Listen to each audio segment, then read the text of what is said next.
The Digital Journey on Radio Kerry, supporting digital transformation in Kerry. Dina, you've been on the show before, as I'm sure the listeners remember, but in case anyone hasn't heard that piece, can you tell us about yourself and the work that you do at Purple Unicorn?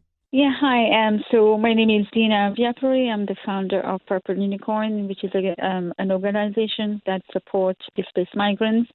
What we do is we upskill them within tech so that they can actually find meaningful work within the tech industry. So we work with a lot of migrants within the direct provision center and help them in their upskilling journey.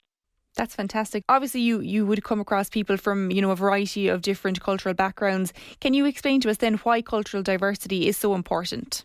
I think it's very important in terms that each individuals bring in their own perspectives. We were all brought up in different ways, so there are different values, different outlook, creativity, how they manage stress or how they work as a team. So it's actually very important in a workplace to have those variety of, even perspectives and things to tackle different issues or problems, or even, looking at things in a different set of eyes. And so that's actually is very valuable to companies, I think. It certainly is. You touched on it there, and I was going to ask you about that. People obviously, they come from different cultures. They obviously have different experiences and different outlooks as well.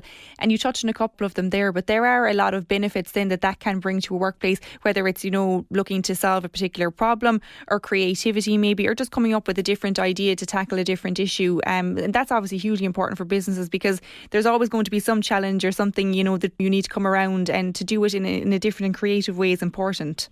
Yeah, that's right. If, for example, you give a problem to 10 different people, they're all going to think 10 different ways, and they're all going to bring different ideas, different ways to solve it. And I think when you come from different countries, you have your own kind of, way of thinking, and you can bring that to the table, and you can see it from that person's perspective. And, each one of us come from different corners of the world. Our outlook in life is different. So I think that way is very valuable. Dina, is it something that you're noticing then? I suppose, you're working with displaced migrants, as you mentioned, and our workplace is becoming more and more open to having that cultural diversity and to including people from different parts of the world into their own organisation or business. I think definitely I can see an improvement. There's a big shift. A lot of companies are trying to be more inclusive. And what we mean by inclusive, we don't necessarily just mean hiring people from different backgrounds and different countries, but also when we talk about inclusivity, we are talking about minority. We're also talking about people with disabilities, or people that they could be coming from a neurodiverse diversity as well, and that we create that inclusive way of working. Mm-hmm. And this is what actually a lot of people are looking for as well. They consider when they are actually considering working for a company, and they are actually now start to promote diversity and inclusion and what they call also belonging, which is very, I wouldn't say trending, but that's something that people are looking at when considering a position with a company as well. They want to align themselves with companies that actually, have an impact, which is actually very important as well for individuals. So in that way, they will attract more and more talent to come and work for them as well. So it is a win-win for companies. It certainly is, and that's a really good point you made there, Dina. You touched on it there, inclusion, it's very, very broad and wide-ranging, there's a lot of different areas that needs to be touched on there. Do businesses and organisations, do they need to get a bit more education maybe on the topic so that they know they're doing the right things? Or are they kind of moving in that direction already, and are they already kind of looking into it and doing their best, I suppose, to try and make their workplace more inclusive? Yeah, I think a lot of organizations are already on the journey. It's now part of the requirement as well, that companies have to be inclusive. So it's no longer as what it used to be a couple of years ago, where it's only ticking boxes. So now they're truly embracing diversity and inclusion. I think in a lot of big organizations, I would say, they all have a DEI person in charge. So where they're actually running programs and making sure that, it's not just a tick box exercise, but they're actually consciously working and making sure that it's there for the company and making sure that, it's done well.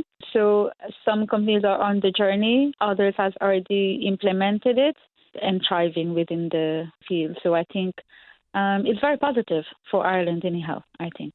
That's great to hear.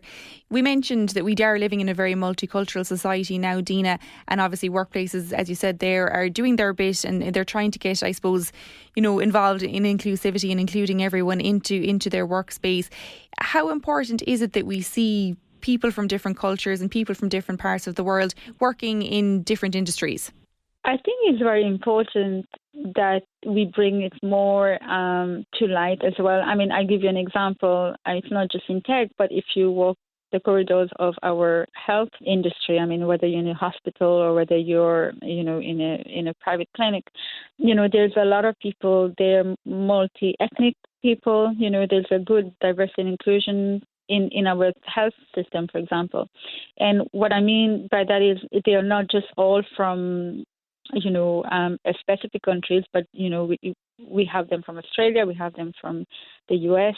Myself, last year, I met a doctor who was from the US. And, so we have to kind of be very conscious that when we talk about diversity, we are not only pigeonholed. What I mean by that is that only from a specific demographic. So they come from different parts of the world. At the moment, with your work in Purple Unicorn, are you working with a lot of different people at the moment? I do, yeah. So like I mentioned earlier, a lot of the people that I work with, the individuals, they mostly are in the direct provision that's across Ireland. And in that, they come from all parts of the world, some of them from Syria, Palestine, Afghanistan, from Africa, and other parts, also Eastern European as well. They ended up here for some reason. So, so there's a big mixture, I would say, a big mix of individuals. And they're all professionals in their own right, for whatever misfortune happened to them and they ended up here. But a lot of the individuals that I support, I mean, most of them would have very highly education and and it's easier to transition into something different.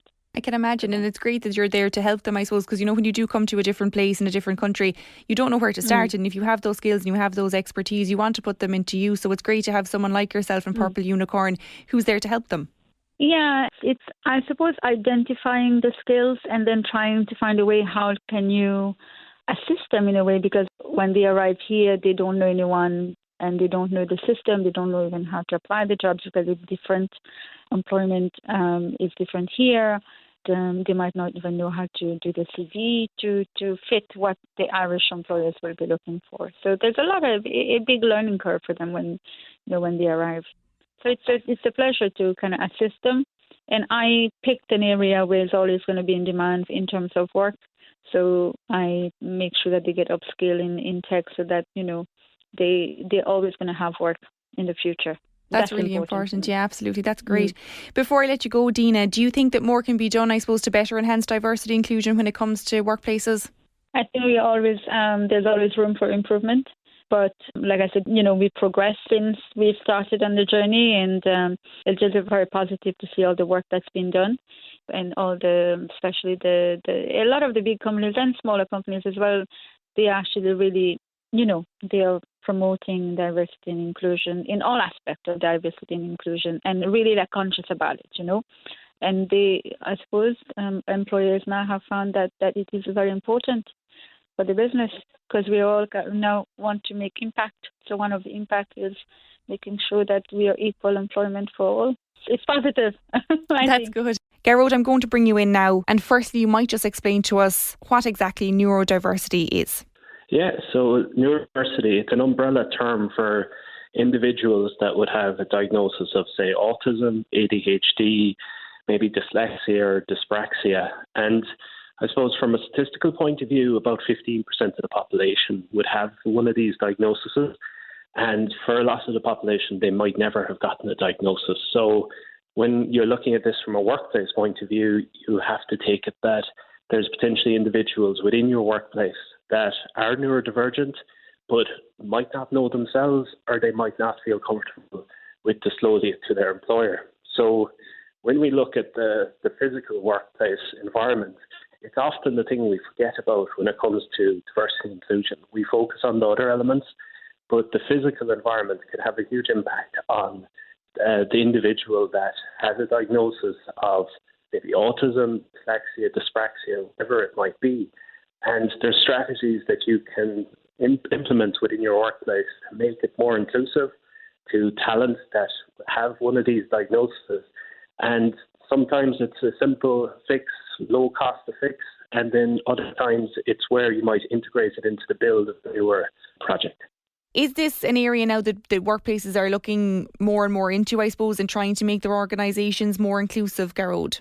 Yes, so companies are continuously looking at ways to attract and retain talent, especially within certain areas as well, where it's become more and more of a challenge to acquire and retain that talent. So diversity and inclusion is something that is talked about in every company, large and small. And when it comes to neurodiversity, it's a term that was coined a number of years ago, but especially from an Irish SME point of view, it's become more talked about, and companies across the country have implemented strategies to make the workplace more inclusive from that point of view. And when you look at the space that I'm in today in the RDI Hub in Clorgnan, when this was being developed and in the planning stage, that's when some of these elements were taught about.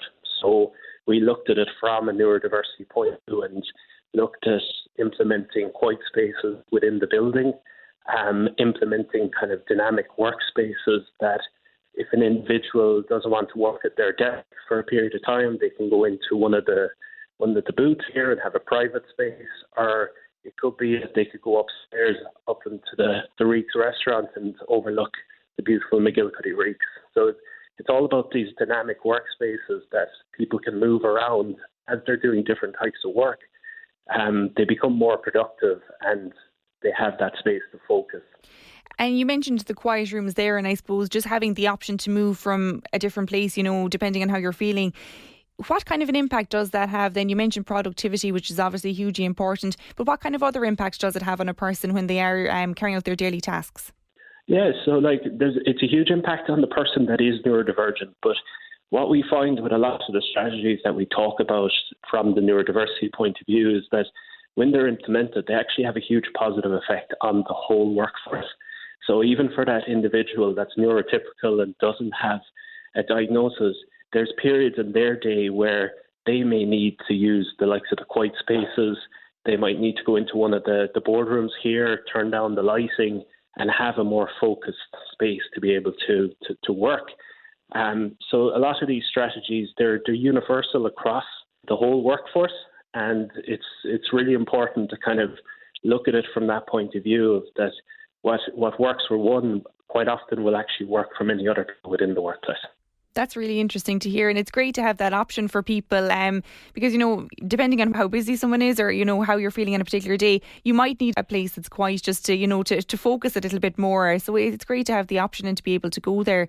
I know another thing, Garrod, that companies are looking at now is areas that are painted in different colours. Can you talk to us about the impact that has and maybe what kind of colours we're talking about? Yeah, so a big aspect within the design is colours. Certain colours will have an impact in how a person feels when they're entering that space. Even from the point of view of having plants within the building can have a positive impact on the person that's neurodivergent, but it can also have a very positive effect on someone that's neurotypical as well. And having them adaptive colours and having spaces where they're very transparent in terms of where that person is going. So when we talk about how we're adapting the workplace, having clear signage in terms of where that person is going. So we all have experienced that going to hospital and nobody knows where they're going, but they're following the signage. But we also need similar things within the workplace. So if you are implementing these strategies, having clear signage of where things are going and clear rules around what can be done within them spaces. So from a neurodiversity point of view, it can be quite a challenge if a person was eating food at their desk. The smells that go along with that. So having clear kind of rules and policies around this can have a positive impact on that neurodivergent employee.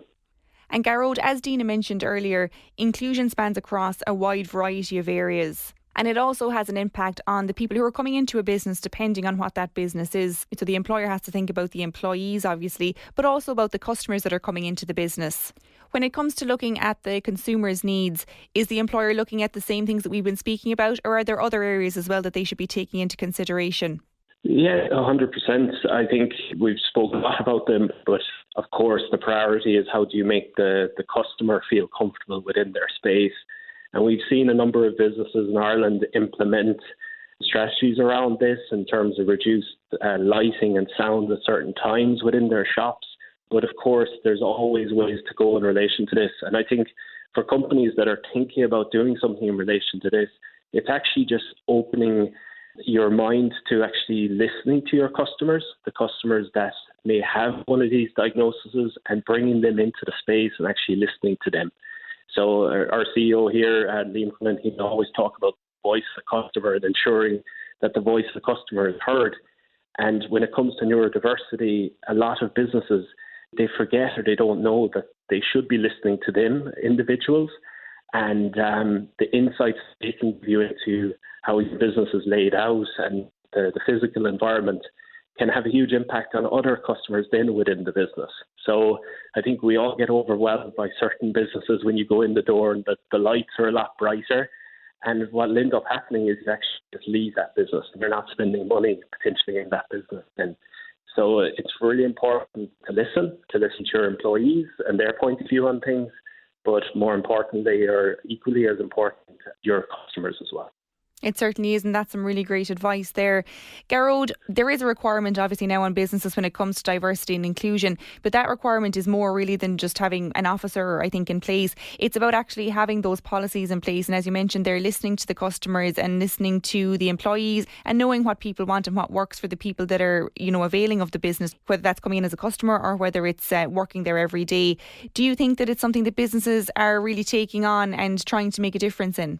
I think some are. I think there's still a road to go, but we've seen this across the world that there's still a journey to be had with this. And I think for me, and like even looking at neurodiversity over the years and the conversations I would have been having with businesses, is people are afraid to even start asking questions about it. So when I started talking with senior leaders around neurodiversity, they mightn't have known what the definition was. They mightn't have known the different things that they do in a positive way.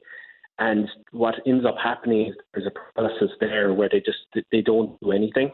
And this is the thing around diversity and inclusion, is that we need to get over that and get to a stage where we become comfortable with asking the questions of how can we help? How can we make a difference to the individuals that are interacting with our business?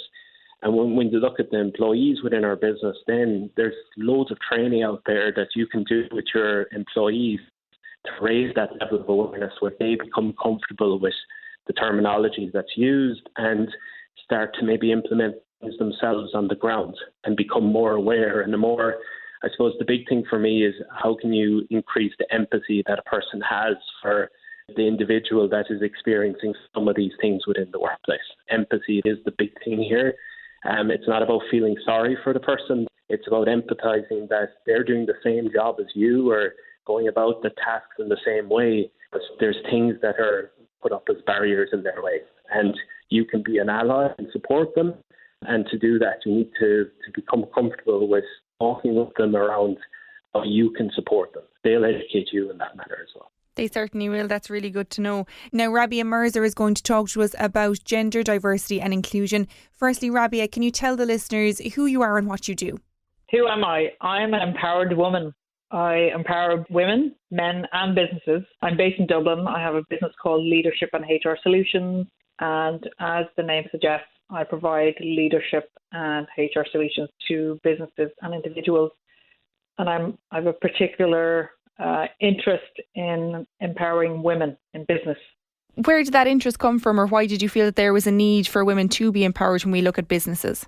Having my business, I deal with a lot of senior executives C-suite level and directors, both female and male. And, I find that people express themselves differently. The issues are underneath are the same, but the genders express themselves differently.